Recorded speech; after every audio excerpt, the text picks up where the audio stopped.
नमस्कार। प्रतियोगिता परीक्षा के संदर्भ में हम समसामयिकी पे चर्चा कर रहे हैं और बिहार लोक सेवा द्वारा आयोजित सिविल सेवा प्राथमिक के संदर्भ में हम बिहार समसामयिकी पे चर्चा कर रहे हैं और ये इसका भाग 4 है। इससे पहले हम 3 भाग पर चर्चा कर चुके हैं। आज हम समसामयिकी से जुड़े 10 टॉपिक पर चर्चा करेंगे। समसामयिकी के अंतर्गत ये संभवतः 7वां वीडियो होगा।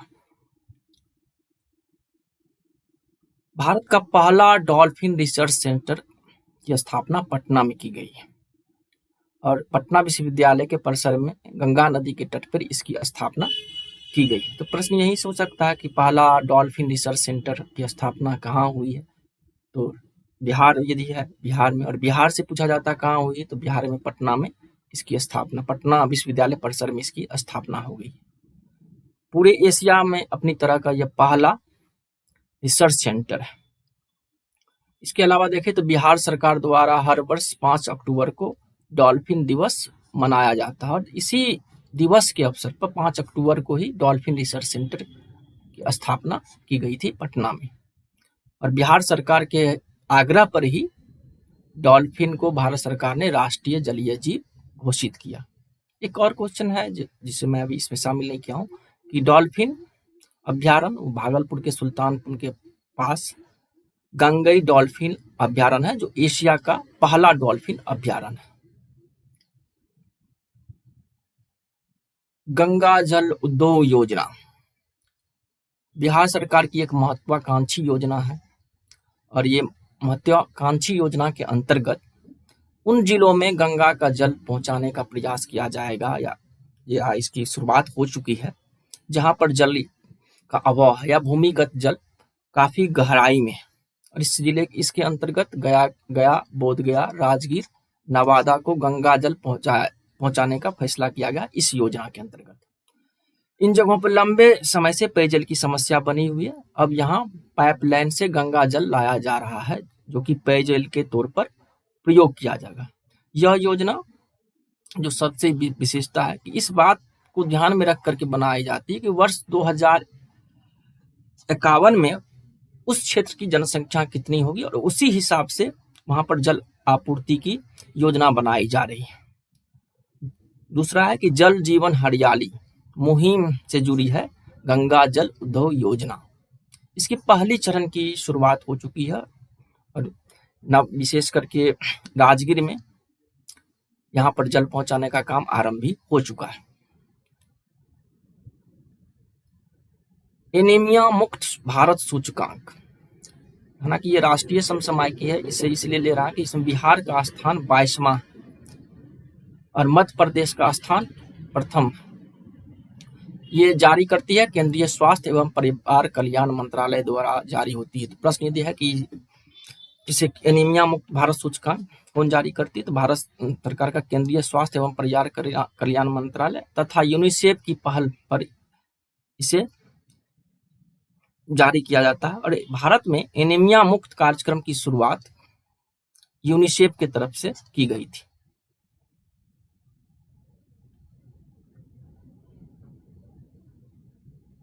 केंद्र सरकार की एक योजना थी कि प्रत्येक राज्य के एक जिले को कम से कम पूर्णतः डिजिटल बैंकिंग से जोड़ा जाए और इस आधार पर बिहार में का 100% डिजिटल बैंकिंग वाला पहला जिला है जहानाबाद। केंद्र सरकार और रिजर्व बैंक की तरफ से इस योजना की शुरुआत हुई थी, जहां राज्य के एक जिला में 100% मतलब प्रत्येक व्यक्ति को डिजिटल बैंकिंग सेवा वाला से जोड़ा जाए ताकि उसे डिजिटल बैंकिंग सेवा वाला जिला बना दिया जाए। इसकी शुरुआत किया गया था वर्ष 2019 में। डिजिटल बैंकिंग से सीधा सा अर्थ है कि उसके खाता धारकों का एटीएम, डेबिट कार्ड या इस तरह की जितनी भी बैंकिंग सुविधाएं हों उसमें से कम एक सुविधा एक ग्राहक के पास उपलब्ध हो। क्वेश्चन यही हो सकता है कि बिहार का पहला जिला जो कि 100% डिजिटल बैंकिंग से जुड़ा है, तो उसका आंसर हो जाएगा जहानाबाद। इस योजना की शुरुआत किसने की थी? केंद्र सरकार और रिजर्व बैंक द्वारा वर्ष 2019 में।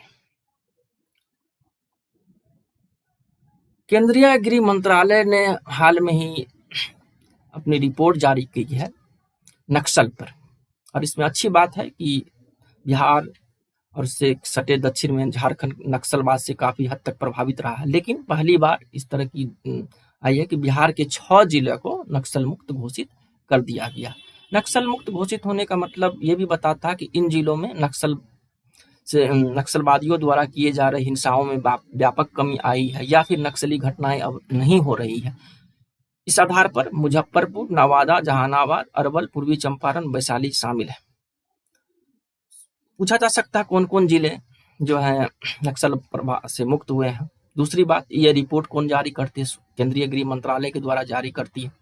लेकिन अभी भी बिहार के 10 जिले को नक्सल प्रभावित माना गया है, जिसमें कि औरंगाबाद, गया, मुंगेर, जमुई, कैमूर, नवादा, लखीसराय, बांका, रोहतास, पश्चिमी चंपारण शामिल है। यदि देखें तो क्षेत्रीय स्थिति के हिसाब से तो दक्षिण बिहार के क्षेत्र जो जिले जो हैं इस 10 जिलों में सबसे अधिक संख्या में आते हैं। और उत्तर बिहार से यदि हम देखें, इसमें पश्चिमी चंपारण सबसे प्रमुख जिला के तौर पर आ रहा है। इसके बाद देख ले तो लखीसराय की स्थिति बनती है। इसके साथ साथ गया, जमुई और लखीसराय को ज्यादा प्रभावित क्षेत्र के अंतर्गत अभी भी रखा गया है। माना गया है कि ये 3 जिले अभी भी नक्सलवाद से सबसे अधिक प्रभावित जिले हैं। दरभंगा के कादिराबाद में बिहार का पहला फ्लोटिंग सोलर प्लांट, फ्लोटिंग मतलब तैरता हुआ एक सोलर ऊर्जा प्लांट तालाब पर चालू किया गया। इस सोलर प्लांट से 1.6 मेगावाट बिजली पैदा की जा रही है, मतलब इसकी शुरुआत हो चुकी है। तो पहला क्वेश्चन कि किस जिले में फ्लोटिंग सोलर प्लांट की स्थापना की? दरभंगा में कहाँ है? तो कादिराबाद में। स्वाभाविक है, इस परियोजना के अंतर्गत तालाब में मछली पालन और सौर ऊर्जा से बिजली उत्पादन एक साथ किया जाता है। ब्रेडा कंपनी को यह प्लांट की रखवाली सहित अन्य सभी कार्य निष्पादन के लिए 25 वर्ष तक के लिए सौंपा गया। 25 वर्ष तक यही कंपनी यहाँ से बिजली पैदा करेगी। तो प्रश्न है कि कौन सी कंपनी ये काम कर रही? तो ब्रेडा कंपनी कर रही है।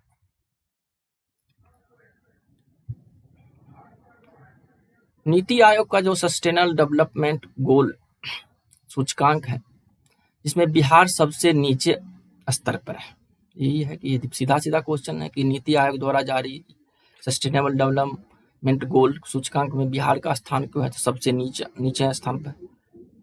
केरल प्रथम स्थान पर है और बिहार सबसे अंतिम स्थान पर है। इस इंडेक्स में, मतलब कि सस्टेनेबल डेवलपमेंट गोल इंडेक्स में, प्रत्येक राज्य और केंद्र शासित प्रदेश के 16 SDG लक्ष्यवार स्कोर की गणना, मतलब 16 चरों के आधार पर इसकी गणना की जाती है।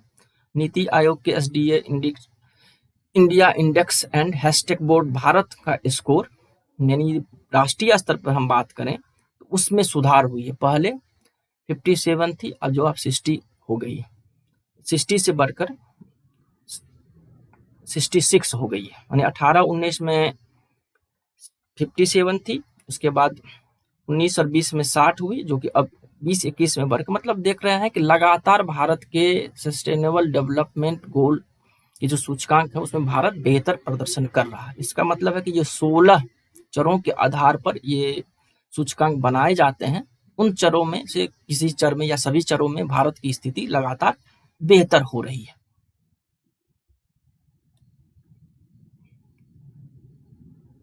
वर्ष 21-22 में बिहार को इस योजना के अंतर्गत सबसे अधिक, यह है प्रधानमंत्री आवास योजना से है। क्योंकि बिहार को सबसे अधिक आवंटन हुआ था, तो इसीलिए प्रश्न बन सकता है। 11,49,957 आवासों का निर्माण करने का स्वीकृति मिली थी।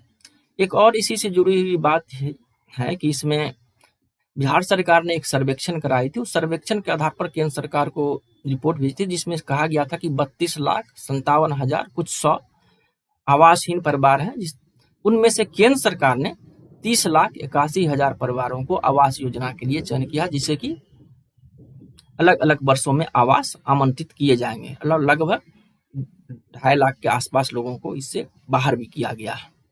तो प्रश्न यही है कि सबसे अधिक किस राज्य को आवंटित किया था? तो इसका आंसर हो जाएगा बिहार। यदि ये पूछा जाए कि बिहार सरकार ने कितने लाख लोग अभी भी आवासहीन हैं जिसे केंद्र सरकार ने माना है, तो उसका आंसर हो जाएगा 30,81,000। यदि 31 लाख होती है तो वो भी आंसर सही होगा।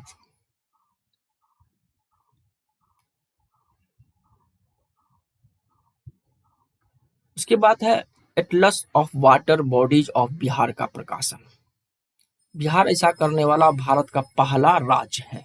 यदि क्वेश्चन पूछा जाए कि कौन सा राज्य प्रथम है जिसने एटलस ऑफ वाटर बॉडीज का प्रकाशन किया है, तो इसका आंसर हो जाएगा बिहार। दरअसल ये जल जीवन हरियाली अभियान के तहत सर्वेक्षित जल निकायों के आंकड़ों के को पैमाने एवं माप यानी अक्षांश और देशांतर के साथ दर्शाया जाएगा।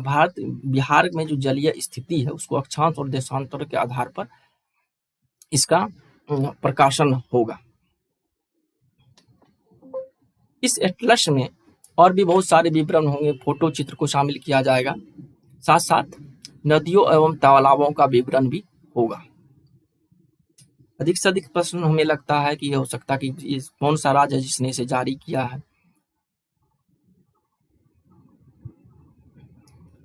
उसके बाद है स्विस संगठन IQ एयर की ओर से जारी वर्ष 2021 के वर्ल्ड एयर क्वालिटी रिपोर्ट के अनुसार बिहार में पटना और मुजफ्फरपुर विश्व के 30 सबसे प्रदूषित शहर में शामिल है और ये दोनों शहर क्रमशः 21वें एवं 28वें स्थान पर है। जबकि इसी संस्था की पहली रिपोर्ट के अनुसार पटना की स्थिति मुजफ्फरपुर 28वें पे थी और पटना 32वें पे थी। स्वाभाविक है कि हर प्रति साल बिहार के में प्रदूषण का जो है स्तर है, विशेषकर शहरों में प्रदूषण के स्तर में हम वृद्धि देख रहे हैं। इसी के साथ ग्रीन पीस ने भी अपना एक रिपोर्ट जारी किया। हालांकि इस रिपोर्ट के अनुसार भारत का सबसे प्रदूषित शहर झड़िया, लेकिन इन्होंने माना है कि बिहार में पटना सबसे प्रदूषित शहर और इसके बाद मुजफ्फरपुर का स्थान आता है। तो यही है कि इससे यदि क्वेश्चन पूछा जाएगा कि ग्रीन पीस के द्वारा जारी रिपोर्ट के अनुसार कौन से बिहार का शहर सबसे प्रदूषित है, तो पटना। यदि इसका भारत राष्ट्रीय स्तर पर हो जाएगा तो यदि इसका हो जाएगा आंसर झड़िया, झारखंड का झड़िया। हालांकि ग्रीन पीस की रिपोर्ट पे भी कई सवाल उठाए गए हैं और यदि स्विस संगठन के द्वारा आधार पर पूछे तो बिहार का सबसे प्रदूषित शहर पटना 21वें स्थान पर है।